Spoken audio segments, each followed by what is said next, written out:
My order has been accepted and I have delivered my work already. And finally, 5-star reviews have already been there. আসসালামু আলাইকুম, সবাই কেমন আছেন? তো আজকে আমরা ফাইবারের কাস্টম অফার কীভাবে সেন্ড করতে হয়, পারফেক্টলি কীভাবে সেন্ড করতে হয় সেই বিষয়ে দেখব। তো ফাইবারের কাস্টম অফার সেন্ড করলে কিন্তু হবে না, এখানে কিছু ট্রিক্স অ্যান্ড টিপস আছে, সেই বিষয়ে আজকে আমরা আমাদের ভিডিওটি করার চেষ্টা করব। তো ভিডিওটি শেষ পর্যন্ত দেখবেন, আমি মনে করি এটা থেকে আপনি একটু হলেও উপকৃত হবেন। তো ভিডিওটি শুরু করার আগে আপনাদের কাছে আমার রিকোয়েস্ট, যদি আপনি আমার চ্যানেল নতুন হয়ে থাকেন তাহলে please hit the subscribe button, আর যদি অলরেডি সাবস্ক্রাইব করে থাকেন তাহলে থ্যাংক ইউ সো মাচ।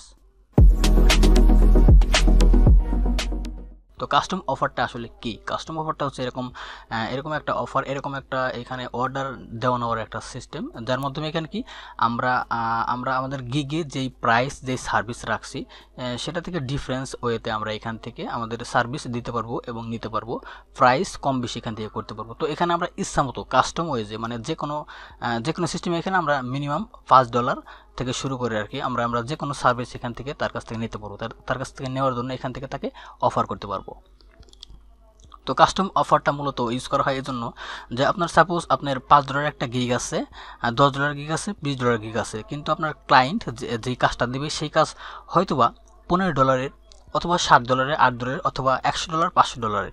তো সেক্ষেত্রে আপনি কী করতে হবে, আপনার গিগ তো আপনার $5, $10, $20 মধ্যে।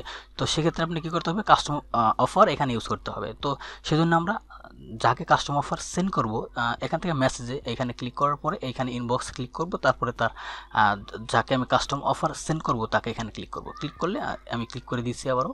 তো ক্লিক করে দিলে সঙ্গে সঙ্গে এরকম চলে আসবে। তো আমরা সবাই নিচের দিকে আসবো, নিচের দিকে আসার পরে এখানে আমরা তাকে মেসেজ সেন্ড করতে পারবো। তো কাস্টম অফার সেন্ড করার আগে কিন্তু তার কাছ থেকে আমার অনুমতি নিতে হবে অবশ্যই। তো এই যে এখানে আমরা দেখতে পাচ্ছি যে সে আমাকে কাস্টম অফার একটা সেন্ড করার জন্য এখানে সে রিকোয়েস্ট করছে। তো সেজন্য আমি এখান থেকে কাস্টম অফার সেন্ড করব। কাস্টম অফার সেন্ড করার ক্ষেত্রে এখানে কিছু আমাদের ট্রিক্স অবলম্বন করতে হবে, কিছু ট্রিক্স আমি সেটা প্র্যাকটিক্যালি দেখাচ্ছি। তো আমরা এখান থেকে কাস্টম অফার সেন্ড করার জন্য দেখেন এই যে নিচে একটা অপশন আছে ক্রিয়েট অ্যান অফার। তো আমাদের এখানে ক্লিক করতে হবে। মোবাইল যদি আপনি ইউজ করেন মোবাইল থেকেও সেম ওয়েতে করতে পারবেন। তো যেখানে আমরা দেখতে পাচ্ছি যে এখানে ক্লিক করার পরে অনেকগুলো এখানে গিগ, আমার প্রোফাইলে যতগুলো গিগ আছে সবগুলো এখানে শো করবে, সার্ভিসগুলো এখানে শো করবে। তো এখানে মূলত আমার অ্যাকাউন্টে আমি এটা কাজ করছি না, যার কারণে এখানে অনলি 4টা গিগ আছে এখানে। তো আমার রিলেটেড যেই গিগটা, এখানে যেই গিগটা আমার এই কাজের সাথে রিলেটেড, আমি সেই গিগটা এখানে ইউজ করতে পারবো। অথবা যদি তার সাথে কমিউনিকেশন আগে করা থাকে যে আমি অন্য একটা গিগে আমি এই রিভিউটা নিব এবং তার বিনিময়ে আমি তাকে কাজটা করে দেবো, তাও করতে পারবো। সেক্ষেত্রে আমাকে সেই গিগটা এখান থেকে সিলেক্ট করে দিতে হবে। তো আমার এইখানে রিলেটেড গিগের মধ্যে এই দুইটা রিলেটেড আসে, কিন্তু আমি এটার উপরে নেব, কারণ এটাকে আমি একটু প্রমোট করার জন্য এটার ভিতরে রিভিউটা নেব। তো এখানে আমি ক্লিক করব। এখানে ক্লিক করার পরে দেখেন আমাদের এখানে ডিসক্রিপশন আমাদের লিখতে হবে। তো কাস্টম অফারে মূলত এখানে ডিসক্রিপশনটা খুব বেশি এখানে গুরুত্বপূর্ণ না, আবার গুরুত্বপূর্ণ এখানে বেসিক কিছু টেক্সট এখানে আমাদের অবশ্যই লিখতে হবে। তো আমি তার সাথে যেই কাজ করবো সেখানে এই কাজের ক্ষেত্রে আমাদের এখানে ডিসক্রিপশন ততটা বেশি গুরুত্বপূর্ণ না, কিন্তু আপনার ক্ষেত্রে গুরুত্বপূর্ণ হতে পারে। যদি আপনার ওইরকম কোনো টেক্সট এখানে থাকে তাহলে অবশ্যই সেটা এখানে ইউজ করবেন। তো আমি সিম্পল এখানে আমার কোনো টেক্সট দরকার নাই, আমি যে কাজটা করব তার সাথে এমনি আগে আমার কথা হয়েছে, যার কারণে আমাদের এখানে টেক্সটের কোনো দরকার নাই। আমি জাস্ট এখানে এইটা অফারটা অ্যাকসেপ্ট করার জন্য বলবো।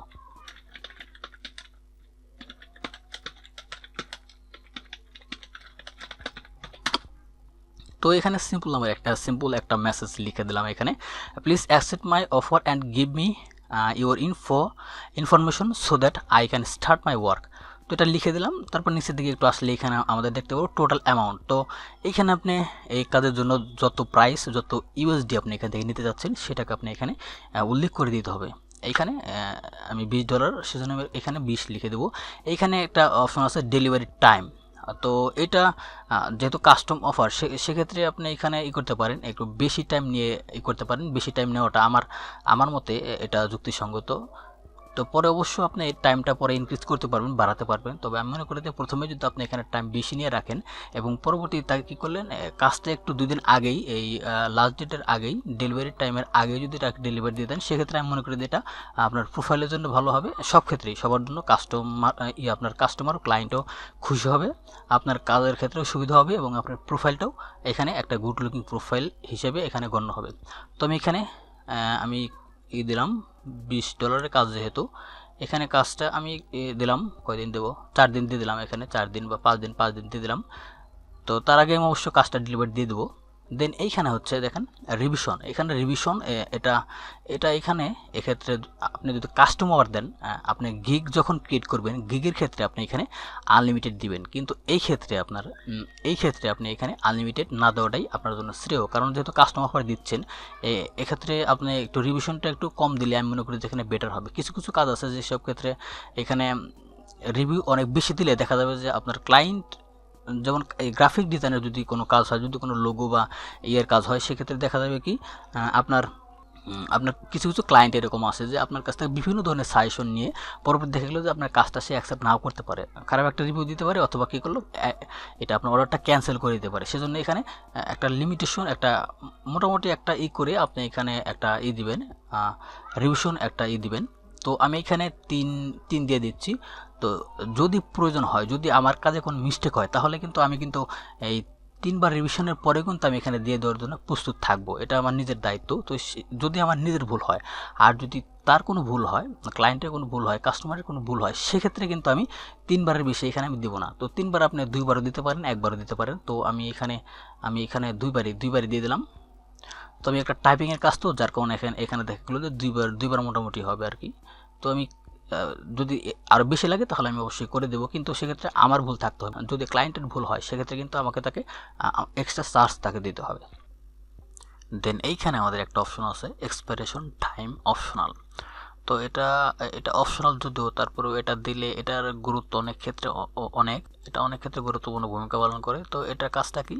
হ্যাঁ, এটা হচ্ছে যে এখানে আমরা দেখতে পাচ্ছি এখানে 30 ডেজ ম্যাক্সিমাম। তো এখানে আমাদের না দিলেও হবে, এটা অপশনাল, কিন্তু যদি আমরা দিই সেক্ষেত্রে এটার কাজ হচ্ছে এরকম যে আমরা যেই এটা কাস্টমার অফারটা সেন্ড করলাম আমাদের ক্লায়েন্ট বা কাস্টমারকে, সে যদি একদিনের মধ্যে রিসিভ করে, আমরা যদি এখানে এক ডে দিই, 1 ডেজ দিই, তাহলে একদিনের মধ্যে আমাদের এইটা কাস্টমার অফারটা রিসিভ করতে হবে। রিসিভ না করলে অটোমেটিকলি আমাদের এই অফারটা ক্যান্সেল হয়ে যাবে। যদি এখানে 2 দিই তাহলে 2 দিনের মধ্যে এটা করতে হবে, 2 দিনের মধ্যে অ্যাকসেপ্ট করতে হবে, না হলে আমাদের এটা অফারটা ক্যান্সেল হয়ে যাবে। তো এখান থেকে আমরা যদি দিই তাহলে এখানে 30 ডেজ দিতে পারি বা কমও দিতে পারি, কিন্তু আমি মনে করি যে বেশি দেওয়াই ভালো। আর যদি না দিই তাহলে কোনো সমস্যা নেই। এটা অনেক ক্ষেত্রে এটা কার্যকরী ভূমিকা পালন করে। যদি আমাদের ক্লায়েন্ট দেখা যায় যে 1 দিন বা 2 দিন পরে অনলাইনে আসে, সেক্ষেত্রে 1 দিন বা 2 দিন আগে যদি আমরা এই কাস্টমার অফারটা দিয়ে থাকি, সেক্ষেত্রে আমরা এখানে একটু বেশি ডেজ এখানে ইউজ করতে পারি। তো তারপর একটা অপশন দেখতে পাচ্ছি আস্ক ফর গিগ রিকোয়ারমেন্টস। তো আমার এই কাজ করার জন্য কী কী রিকোয়ারমেন্টস লাগবে আমি গিগের ভিতরে অলরেডি ইন্ডিকেট করে দিছি, উল্লেখ করে দিছি। সে আমার এই কাস্টমার অফারটি অ্যাকসেপ্ট করার পরে আমাকে ওই রিকোয়ারমেন্টগুলো এখানে ইনপুট করার পর তারপরে আমার এই জবটা স্টার্ট হয়ে যাবে। তো এখানে যদি আমি অফ দিয়ে দিই তাহলে সে কোনো রকম রিকোয়ারমেন্ট তার এখানে ইনপুট করতে হবে না। তো যেহেতু আমাদের কাজে প্রত্যেকটা কাজে রিকোয়ারমেন্ট প্রয়োজন হবে, সেক্ষেত্রে আমি এটাকে অন করে রাখবো। কারণ যদি অন করে রাখে তাহলে সে অ্যাকসেপ্ট করার পরেও রিকোয়ারমেন্টগুলো যদি এখানে সে না দেয় তাহলে আমাদের কাজটা স্টার্ট হবে না। তো এটা সেজন্য এখানে যেভাবে সেভাবে আমরা রেখে দেবো। দেন আমাদের এইখানে আমরা দেখতে পাচ্ছি আওয়ার্স অফ ওয়ার্ক। তো এখানে আমার কাজের ক্ষেত্রে এই আওয়ার্স অফ ওয়ার্ক এটা লাগবে না, তো সেজন্য আমি এখানে দিচ্ছি না। তো আমাদের এখন সব হয়ে গেছে, দেখেন এখানে সব হয়ে গেছে। এখন আমরা জাস্ট সিম্পলি এখান থেকে সাবমিট অফার এখানে আমরা ক্লিক করে দেবো। তো এখানে ক্লিক করার সঙ্গে সঙ্গে দেখেন আমাদের এখানে অফারটা এখানে কিন্তু চলে গেছে। তো আমাদের ক্লায়েন্টটা যখন এখানে অনলাইনে আসবে, সে যদি এখান থেকে অ্যাকসেপ্ট করার পরে আমাদের এই কাজটা চালু হয়ে যাবে। তো আমরা এখান থেকে যদি মনে করি যে আমাদের এই অফারটি এখানে সেন্ড করছি, অফারে কোনো সমস্যা আছে, কোনো এডিশনের প্রয়োজন আছে বা মিস্টেকলি চলে গেছে, এটা আমরা কিভাবে তুলে নেব, ক্যান্সেল দেবো। তো সেক্ষেত্রে আমরা দেখতে পাচ্ছি যে এখানে উইথড্র কাস্টম অফার, এখানে সিম্পলি ক্লিক করবো। ক্লিক করলে আমাদের অফারটা আবার এখান থেকে উইথড্র হয়ে যাবে। তো এই ছিল খুবই ইম্পর্টেন্ট একটা টিপস। তো ফাইবার নিয়ে ডিটেলস ইম্পর্টেন্ট এবং হিডেন টিপস নিয়ে আমি আরও নেক্সট ভিডিও দেওয়ার চেষ্টা করব। তো ফ্রিল্যান্সিংয়ের ফুল কোর্স নিয়ে আমি আমার চ্যানেলে ভিডিও দেওয়ার চেষ্টা করব। তো আমাদের সাথেই থাকবেন। আর যদি এই ভিডিওতে কোনো কোশ্চেন থাকে তাহলে অবশ্যই কমেন্ট করুন, যদি ভালো লাগে তাহলে লাইক করতে পারেন। আর এরকম ফ্রিল্যান্সিং রিলেটেড এবং টেকনোলজি রিলেটেড ভিডিও আরও পেতে আমাদের চ্যানেলটিকে সাবস্ক্রাইব করে আমাদের সঙ্গে থাকবেন। তো পরবর্তী ভিডিও দেখার আমন্ত্রণ জানিয়ে আজ এখানেই, আল্লাহ হাফেজ।